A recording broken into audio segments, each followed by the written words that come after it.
Yes, go ahead Lord. and take care of the music. Hallelujah. Welcome everyone to Amen. God's house this evening, 2017. It's good to have each of you here again for a great time of praising God, worshiping God, and studying for His relevant word. Amen?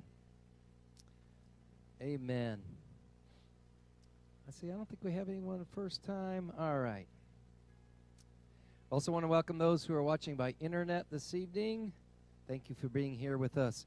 Please be sure to watch the screen for the next service time change, which there is no service Saturday night, February 25th. I know that sounds like a long time off, but I don't know. The way time rolls through, I'm like, what? We're heading towards the middle of January? How'd that happen? Pastor will be celebrating his 60th birthday out of town on vacation, and we'll be in the same out-of-townage at the same time. That's kind of funny. So we will meet Tuesday night, February 21st at 7 o'clock instead. That's Tuesday night, February 21st. Also want to let you know if there's bad weather that occurs, if that's possible, please be sure to go to the website, godshouse4u.org, to confirm if service is canceled due to bad weather. It will be on the kind of right-hand side, and sort of in the middle of the page where it talks about that. The scripture Pastor will be using tonight will be from Luke 19, and I will be reading for you now from 2 Kings chapter 13, and it's beginning in verse 14. When Elisha became sick with the illness that he eventually died from, Joash, king of Israel, went down and wept over him and said, my father, the chariots and horsemen of Israel. Elisha responded, take a bow and arrows. So Joash got a bow and arrows. Then Elisha said to Joash, king of Israel, put your hand on the bow. So King Joash put his hand on it, and Elisha put his hands on the king's hands. Elisha said, open the east window. So he opened it. Elisha said, shoot. So Joash shot. Then Elisha said, the Lord's arrow of victory. Yes, the arrow of victory over Aram. You are to strike down the Arameans in Aphek until you have put an end to them. Then Elisha said, take the arrows. So Joash took them. Then Elisha said to the king of Israel, strike the ground. So Joash struck the ground 3 times and stopped. The man of God was angry with him and said, you should have struck the ground 5 or 6 times, because then you would have struck down Aram until you had put an end to them. But now you will only strike down Aram 3 times. Then Elisha died and was buried. Let's pray. God, we thank you so much for your willingness to speak to us, your people, and to give us direction. We ask humbly, Lord, that you help us to improve our ability to listen to the sound that you are making, to be attuned to you, Lord, and to walk where you're walking, to listen where you're speaking, and to go where you are moving. Lord, anoint our ears tonight. Anoint him who brings forth your word. We wait in anticipation for it. In Jesus' name. Amen. Amen. Give the Lord a big amen. As we continue to move forward in the series that we have been involved in now for, we're going on 8 weeks now, entitled The Sound of Heaven. Know this right now, that the new year that you have entered into is going to be, listen to now, it's going to be a much more blessed year for you, because through this series, what you have discovered more than ever is that you serve a speaking God. God wants to speak to you. He wants to speak to you. And God has given you the capacity and the ability to being able, think about this. God has given you the capacity and the ability to being able to hear his voice. Wow. Wow. That, I don't care what you say, that's totally cool, all right? And because of that, if your motive and if your agenda this year is to seek him, you will find him. You are entering the first days of a new year with the truth and with the fresh revelation of the fact that it is the will of God to reward you. That your God is a rewarder of those who diligently seek him as he is. And there is a sound of abundance that is coming. Shout, here it comes. Here it comes. God desires to pour his blessings out upon his children. But make no mistake about it, it only comes to those who are willing to diligently seek him as he is. Not what you think he is or what you think he is supposed to be, but you seek him and you accept him as he is. And please know that what he is, as he is a good, loving God. And I cannot recommend any better way for you to discover how much of a rewarder that God is than for you to accept the challenge and the privilege of participating in the 21-day prayer and fasting for this month. I encourage you tonight, before you leave, get a booklet. See Miss Jessica, they're in the office. Get a booklet. Grab one. Listen to me. You have nothing to lose, and you have everything to gain. You serve a speaking God, and he will speak to you about the areas of your life that need improvement, because all of us have sinned and fallen short. We all got some areas that need improvement. And if you don't know, ask one of your best friends or your wife or your husband or your pastor. We can help you. I promise you.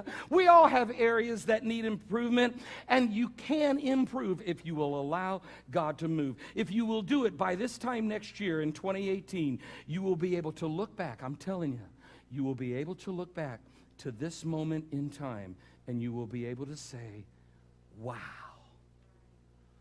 look what the Lord has done for me, because it is the will of God to blessing you. There are two aspects of the will of God that you need to be aware of and very familiar with.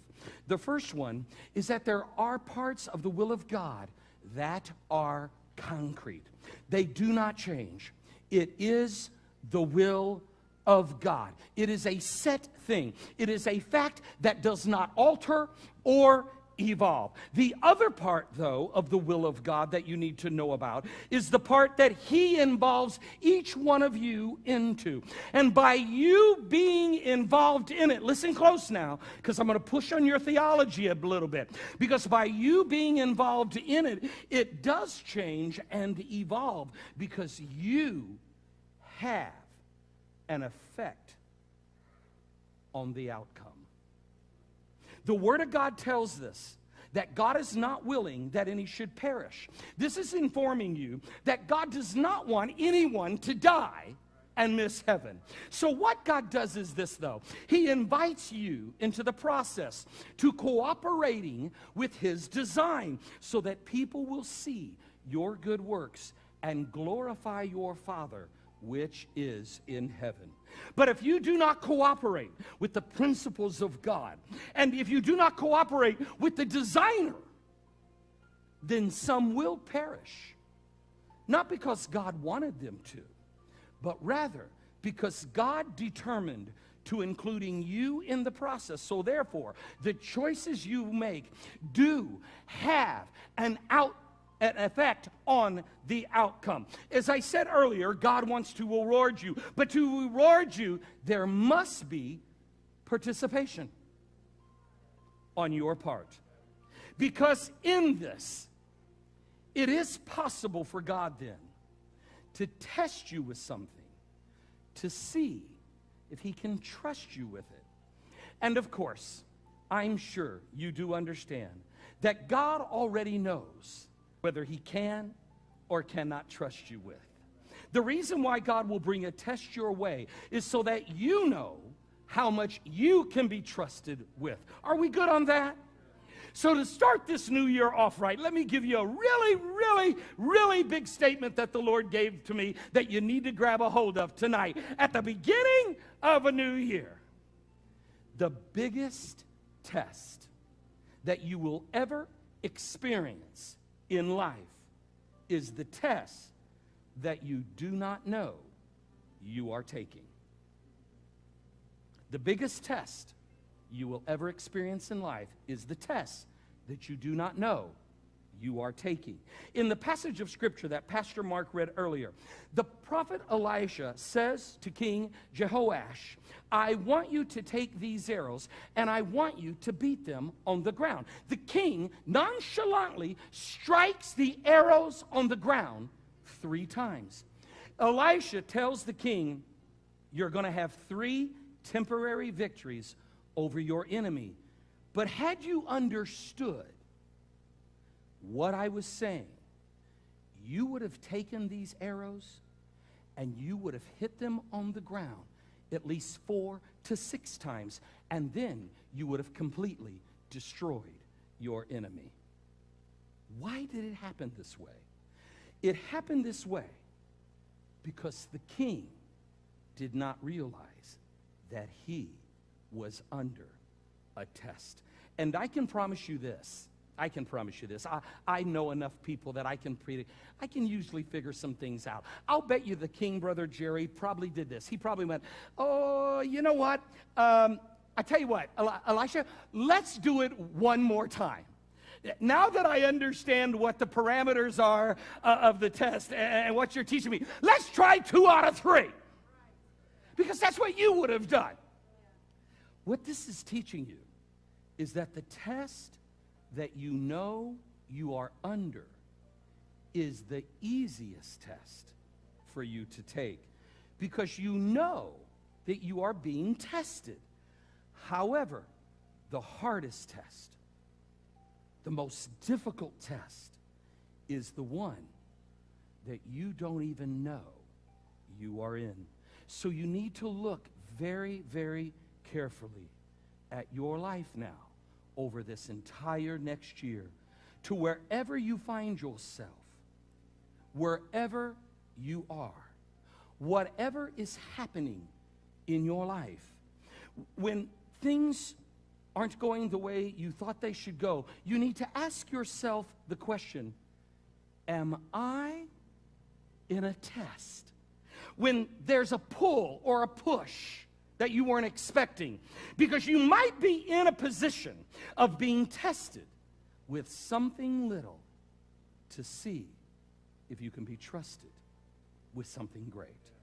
For those of you who have been at this church for many years, you've seen this literally played out every year now for many, many years through the first fruit offering, which we do the first Saturday night of every April. And this is where we sacrificially give to God that first week of April 90% of 1 week's income. And we live on the other 10%. And I'm mentioning this to you now at the beginning of the year so that you have plenty of time to prepare for that test.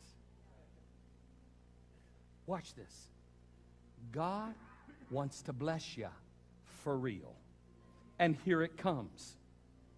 It's coming. But here's the question. Can you be trusted with it? That's the real question. If you can be trusted with little, then you will be given more. But if you get it and then forget God and what part of it belongs to Him, be careful, because you may find yourself at some point all alone with no help.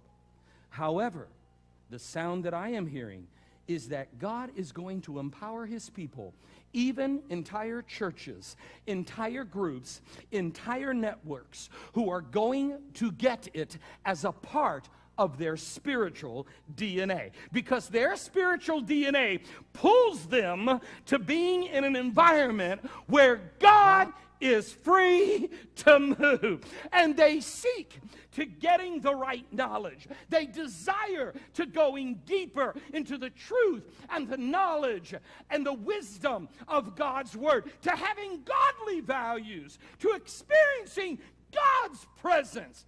They seek to possessing the right belief systems, to making the right choices of obedience. They want to cooperate with God. They have learned that what is important to God is important to them. Any people like that in here tonight? Are there any of you here? You're awfully quiet. I believe that you're ready to getting involved with your God, who is a rewarder. And by doing so, you are in God's house with people. Listen to me. You are in a house tonight with people who know this, that their God has blessed them with no sorrow. Can I find an amen? No lack. Say no lack. Nothing missing. Nothing broken. All needs met. Say it again. All needs met. Say it again. Say it again. It is time for Christian people to come to the understanding that the world would be a much better place if good people had more money, and that the world would be a much better place if evil people went broke. Can I get a yes anywhere? The Word of God says that he that is faithful in little is faithful in much. It did not say that he is going to be faithful. It says he is. You know why it said it like that? Because you is what you is. He that is faithful in little is faithful in much. You do not become something different, because faithfulness, watch now, faithfulness is not a result of growth. Because you grow does not make you faithful. Faithfulness is not a result of promotion. Because you are promoted, you don't become faithful. Think about this. Faithfulness is a result of choice. You, listen, tonight, let there be no doubt. You are faithful. You made a choice to be here. Faithfulness is you choosing to be faithful. So what you get is a result of your faithfulness. Listen to me. I have a great marriage, not because I'm married. I have a great marriage because I have chosen to be faithful to it. However, if you are not faithful, you're in and you're out. You're in and you're out. We see you for week after week, and then we don't see you for 9 months. And then we see you for Christmas and Easter, and then we don't see you for 10 months. Why is that? Because you have not yet settled or truly committed to God more than your own agenda. And the danger is that, in that, is that you limit, when you do that, you limit what God is able to do in your life. Because God is never, ever going to contradict his own word. Faith without works is what? If you're not certain, that's Scripture. You have a part to play in this thing with God. So if you cannot be trusted with a little paycheck, God's not going to trust you with a big paycheck. So with that being said, let me say this. Sometimes, say sometimes. Say sometimes. I'm going to push on you now. Sometimes God has to protect the world from the systems that even the church has that will not work out there in the world. I want you to hear that. Sometimes God has to protect the world from the systems that the church has that will not work out there in the world. Let me give you a perfect example. There was a time that the non-believers, people who were not a part of the covenant of God. They were actually able to take care of the promised land better than an immature Israel.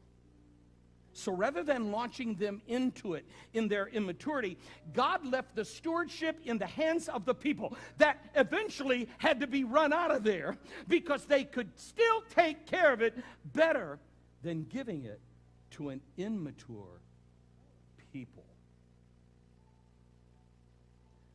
So be careful not to get too upset when you see a non-believer with more than you have. Because if you, this is a principle. If you have not yet become mature enough, faithful, he with little is faithful with much. It might also be of interest for you to know that there literally are systems in the world right now that are literally being managed by non-believers, and it will remain that way until God can get his people mature enough so they can step in and take that spot. Somebody say faithful. Say faithful. In Luke 19, Jesus is about ready now to share a parable. A parable, if you do not remember, is a teaching lesson. Say teaching lesson. In fact, you may not have even ever really thought about it like this before, because I never did. That's why I just wrote that statement down there. And you may be kind of like me, and you may not have ever thought about a parable like this before. But what a parable really is, the reason why Jesus Christ used this form of teaching so much was because what Jesus is going to do is tell a story that he is going to hide some truth deep inside of it. You're going to so love this next part. Jesus is going to take a truth.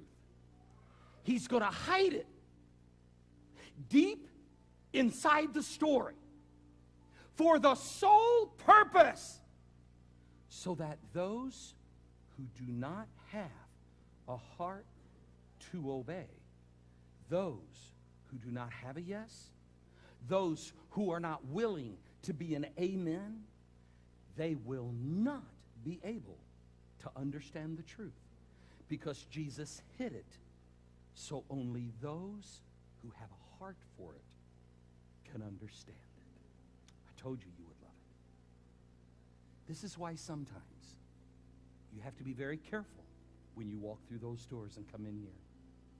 Because if you're not careful, you will sit in a service like this, and the Word of God will come forth, and Jesus will be hiding something in that Word for you to excel, enlarge, increase. But if you do not come in with a heart to hear it, you will miss it. You will miss it. You are going to see this. Jesus is going to take some truth now, and he's going to hide it. He's going to hide it deep inside the story. I'm not sure what all of this means to you, but I can tell you this. The next time that I read one of the parables that Jesus gave, I will be listening to it considerably, much more intently, because there is a truth that is being buried in it for me, because I am one of those who have a heart that is diligently seeking after him as he is. I'm sure most of you, growing up, as parents, you probably at times experienced the joy of an Easter egg hunt.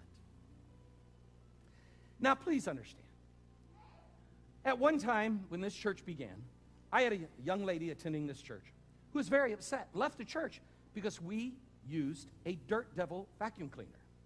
And how dare we use a vacuum cleaner with the name Dirt Devil?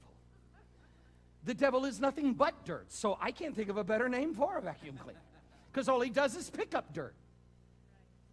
He doesn't pick up anything that's good. So understand, some people go a little too far out of balance with Easter. I understand that the day called Easter belongs to Jesus. But I've got enough balance in my life that I can have some fun with an Easter egg. And I'm glad my mama and daddy let us have Easter egg hunts. Now, understand this, though. The joy in this, if you are a parent, the joy in doing it, in hiding the egg, is so that you can watch those little ones find something you have hid. And the way that you hide something is based on the maturity level of who is looking for it. When you're hiding Easter eggs for 2-year-olds or my little granddaughters, remember those days, parents? You'll take that Easter egg and you'll look at your little child and you'll go, I'm going to hide this egg now. I'm going to hide it, and you need to go find it. You need to go get that. Am I right? Yeah. If I'm hiding it for Michael or Nicholas or Allie and Bella, I don't know if you even do Easter egg soap. I know you're a teenager, and that's not cool. But I'm sure you like the ones they put money in. They were always my favorite. If I'm going to hide this egg for you guys, first off, you're going to close your eyes or turn around. And we're going to hide that baby someplace where you can't see it at all. The reason why you do it is because part of the joy is watching them find it. You see, you don't have any joy if they can't find it. Oh, watch this. And part of their joy is watching you watch them find it. I remember when my kids were little bitty, little Jessica, she'd go out running for them Easter eggs with her little basket. She was so cute, wasn't she, Chad? You've seen the pictures. I know you love them. So adorable. And here's how I know that. Watch. Because when that little child goes over the egg, they will get it. And the first thing they do is they will turn around to make sure that you were watching them find it. Guess what? Your heavenly Father is the same way. He's the same way. So Jesus comes and he says, I am going to wrap up in a story. And I'm going to put a truth in there. And I'm going to watch you find it.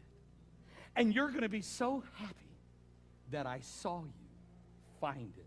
And I'm going to be so glad because I know you found it. So Jesus tells this parable. And whenever Jesus is going to tell a parable, you need to know why he is telling the parable. Jesus tells parables for particular reasons. The reason Jesus tells this parable now is because the disciples asked Jesus as they are headed towards Jerusalem. They are walking, and the disciples asked Jesus a question. They wanted to know of Jesus if the kingdom of heaven will immediately appear in Jerusalem, because they already had this thing figured out of what's going to happen. To them, in their mindset, what was that Jesus is coming to have a kingdom here on earth. And these Romans who have been oppressing us, we are going to be able to defeat them militarily and take over the city. So they wanted to know. They asked Jesus while they're all walking, hey, Jesus, when we get to Jerusalem, will the kingdom of heaven immediately appear? So because of that, while they were in the middle of the conversation with Jesus, Jesus says to them, he says this, because of that. There's a whole sermon right there. Luke 19. He said, a certain man who was born into royalty went to a distant land to receive his kingdom and then return. He called together 10 servants and gave each of them money worth 4 months' wages. He said, do business with this until I return. What Jesus is teaching you here that you need to know is that God expects you to increase. And Jesus is not talking about materialism. He is not talking about going after stuff. He is not talking about greed. Jesus is trying to help you to understand that God does expect you to increase. Jesus continues with the parable now by saying that when the king returned after receiving his kingdom, he returned and called the servants to whom he had given the money to find out how much they had earned. The first servant came forward and said, your money has earned a return of 1,000%. The king replied, excellent, you are a good servant. You know why? Do you know why? You know what it says? Because you have been faithful with what? Very little. And because of that, you will now have authority over 10 cities. The second servant came and said, Master, your money has made a return of 500%. To this one, the king said, you will have authority over 5 cities. Another servant came and said, Master, here is your money. I wrapped it up in a scarf and I hid it for your safekeeping. I was afraid of you because you are a stern man. You withdraw what you haven't deposited, and you harvest where you haven't planted. The king replied, I will judge you. Watch it now. I will judge you by the words of your own mouth, you worthless servant. You knew, did you not, that I am a stern man, withdrawing what I didn't deposit and harvesting what I didn't plant? Why then didn't you just put the money in the bank? Then when I had arrived, at least I could have gotten it back with some interest.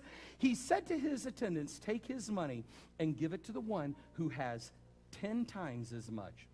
But master, they said, he already has 10 times as much. And he replied to them saying, I say to you that everyone who has will be given more. But from those who have nothing, even what they have will be taken away. After Jesus said this, he continued on ahead, going up to Jerusalem. There are 2 points here that Jesus hit in this story for those of you who have a heart to listen. Number 1, Jesus told them this parable because they wanted to know if the kingdom of God was going to immediately appear so that they could have authority over the cities. And Jesus tells them the parable, and he puts a truth in there for them to find that what you want immediately will ultimately come to you as a reward for being faithful with what I have already given you. And if you're faithful with what I have given you, to the same degree that I can trust you, I will eventually put authority into your hands. Second point, Jesus tells the one that he refers to as wicked that you are being judged based on your own perception of me. Because you say I am a hard man, out of your own mouth, I will judge you based on your own words. Did you just miss that? I don't think you caught it. Let me take this a little deeper like Jesus does. You cannot receive anything from a rewarding God when you think you are serving a stern God and a stingy God. So in the story, although I have blessed everyone else because what you think does matter. Because you think I am a stern man, that's the way I will deal with you. The point that Jesus is trying to make here is that the way I can help you to understand why so many Christian people's lives don't live much higher than those who are non-believers. And here's why. Because what you think about your God does matter. If you don't take him as he is, if you fail to understand that God is a rewarder, then you are going to come up with an alternative narrative of how God deals with you. And however you believe God deals with you is how you are going to be dealt with, not because it is the nature of God, but because you do not understand the truth that he is trying to give you through the process of reward. This theological point about the character and the nature of God has been missed for so many centuries within Christianity, because God is a rewarder to those who diligently seek him as he is, giving and receiving. And part of the reward from God to you, watch now, part of the reward from God to you for accepting his son Jesus Christ as your Savior and believing in him and trusting in him and receiving him brings forgiveness of your sins and healing for your body. But you have been wrongly indoctrinated for so long to thinking that it is wrong for you to ask of God, expecting God to reward you for what you have done according to his own words. And what happens then, this creates the belief system in your life that you have no right to forgiveness or healing because you are unworthy. And guess what? Yes! You are unworthy, you dirty dog! But because of what Jesus Christ does in you and for you, you are made worthy. You are made righteous. You are the righteousness of God. It says so in the book. It happens because of everything that Jesus Christ did for you. And also, oh, this is the part people have missed so often. Because of everything Jesus Christ did for you, and also because you have a part to play. And also because you made the choice to receive him as he is. There have always been two parts to this equation. Think about it. From the beginning of all creation, it has always been. From day one, it has always been about him and you. It's always been about him and you together as one. That's what Jesus Christ does for you. It's always been. If it wasn't, why did he create Adam? It's always been about him and you. But so many people have struggled with this because of the lie that comes from the enemy of God. And you know what I'm saying right now to be true, even concerning the forgiveness of sins, because you have seen people who, even after they have repented of their sins, they still continue to carry that same baggage, those same hurts and disappointments and struggles and everything. And they continue to ask God over and over and over to forgive them over and over and over and over and over for the same thing. Why? Why? Because they have not yet come to the understanding that God is a rewarder to those who diligently seek him as he is. You know God is like this because of the parable Jesus tells. Did he not reward the ones who diligently went out and took what had been given to them and did their best to increase it? Did he not reward them?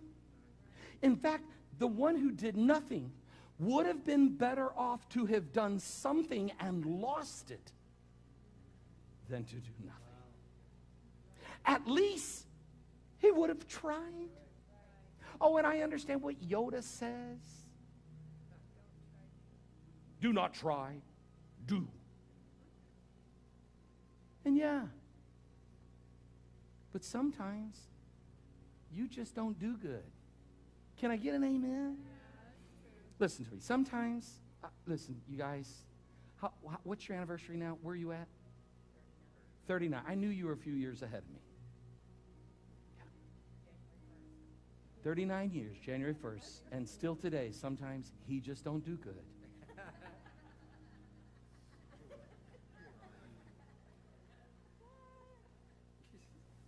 And RD, I could have picked on somebody else.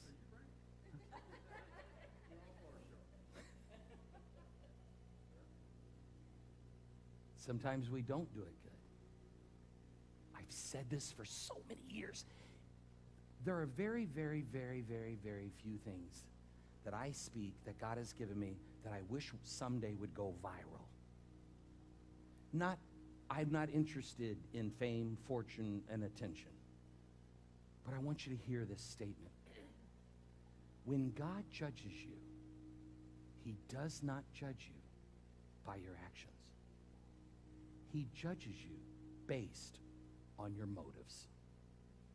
Because your motives can be right, and you can screw it all up. Am I right? Listen, I want a great marriage, but there's been times I have just messed it up. Not intentionally. I just didn't say it the right way. I didn't respond as quickly as I should have. I didn't do it in the right tone. Let me clear something up with you once and for all. Forgiveness of sins and healing for your body, watch, is the reward that God gives you for your willingness to putting your faith in Jesus Christ, for making the choice to receiving Christ as your Lord, Savior, and your healer. And then once you have settled this issue, watch. I love how it just keeps growing. Because once you settle that issue, it then takes you to favor. It takes you to the favor of God upon your life. The favor of God is so important because the favor of God will get you what your money cannot. Amen? So be it. The reason why so many people never get to the favor part, why they never get to enjoy the favor part of God, is because they can never settle the first part of the equation, which is the part. Your God is a rewarder who is worthy of your devotion, your allegiance, your obedience. He is a good God, a loving God, a forgiving God, a just God. And we're going to start there next week by talking about the favor part. You're so not going to want to miss next Saturday. And the week after that, oh, my. In fact, here, I just let you see. This is, by the way, this series so far, we are up to 112 pages. And watch, this, I haven't even edited it yet. I got to put all my little paragraphs, see how I color coordinate, because green at the end tells me to go to the next page so I don't get lost. Watch.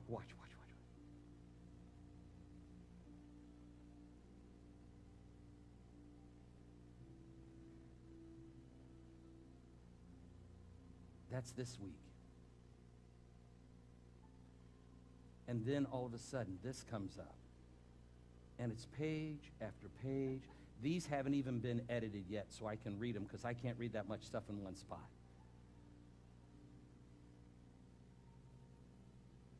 I tell you, this whole thing that God opened up for me about what's hidden.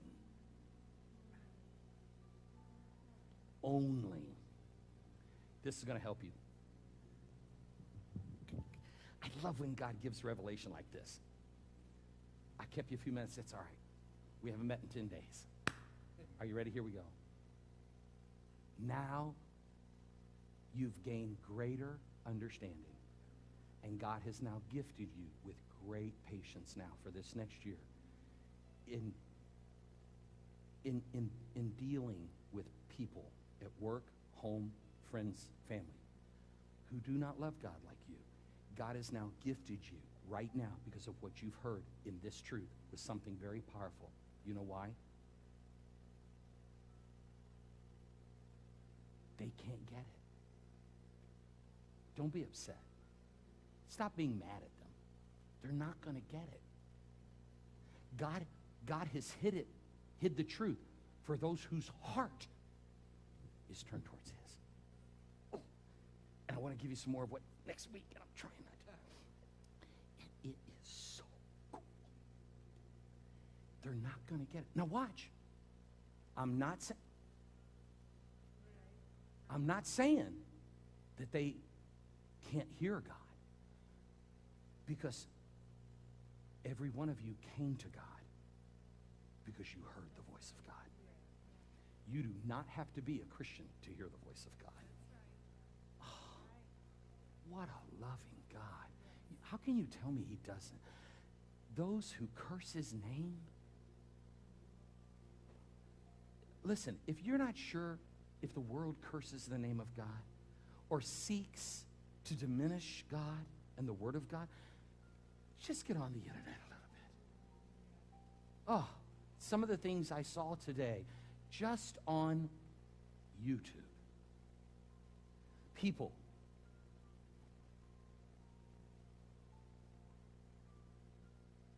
who were never given the authority to have a platform.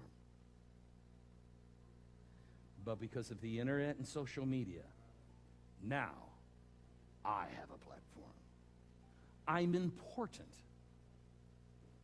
I have 50,000 people following my blog and my tweet. And there's so much out there that's against God. And understand this, you got to pray for them. You really got to pray for them. You can't take what I teach you here on Saturday night and go out there and just blah. You know why? They're deer in the headlight and they're running for cover. You be radically crazy, okay? You now know. They don't have a heart for it yet. And I'm not talking about diminishing someone or insulting their intelligence. We're family. But when you give it, you have to do it delicately. How many, come on, do you know why the churches aren't filled in this country? I can tell you why. This is easy. I can tell you why. Because we spent over 200 years pounding on pulpits, telling everybody what rotten sinners they are, and how hot hell is,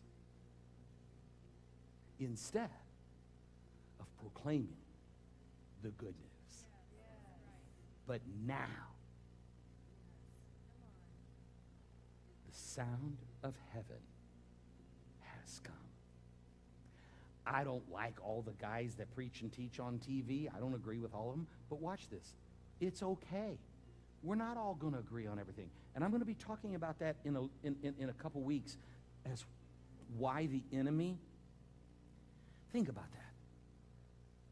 Open up. We don't have them anymore, I don't think. Phone books. Google churches in the Metro East. There's thousands. How is it? Christian churches that believe in Jesus Christ teach the Bible. How is it that from church to church, we all got different stuff when we're all reading from the same book?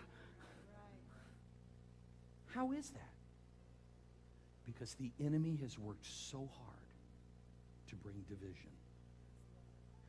And to take a big issue, a little issue, and turn it into a big issue. when it really isn't. Like hiding an Easter egg. Well, listen, there are some churches that if your family hid Easter eggs, you're a sinner. You need to get saved. I did boil it. No, I did boil it. It's the boiled one. I made sure. Stand.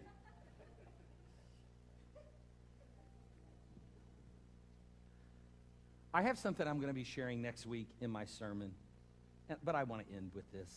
I'm going to add it. You'll hear it again next week, maybe. We know that God speaks. Allie and Bella, run up here real quick. Allie and Bella, run up here real quick, girls. Come on, help me out. I need some help. Stand right here next to me. I got to show you something. You cannot deny that God does not speak. When in a church service I'm teaching, and again, I say something, but their maturity level, and as an adult, your material level, is different. I said something about loving them and stuff, and there was an immediate emotional response, drawn to tears. Why? Because God speaks to them. They hear the voice of God. They sat there that night. I'll never forget it. And in fact, I've talked to people, I've told people about this because I love this about our church. Because you can't do this in every church. They felt it. They felt that what I said, because again, where's the egg? I hid the egg in the wrong place for them. It needed to be uncovered a little bit. And all of a sudden, they say something to Mom, and in fact, when we got out of church that night, on the way home, I called Christy and told her I thanked her so much for stopping me in the middle. Listen, I've been teaching the Word of God now for 25 years as a pastor. You will never bother me doing that. My mother used to do it all the time. And we did not agree on every theological point of view. And it's just okay. And Christy said, Pastor Casey, I need you to stop for a minute.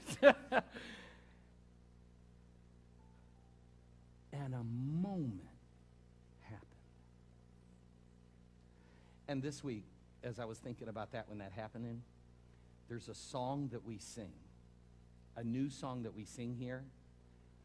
And every time I sing it, I think of you too. The name of the song is We Are Listening.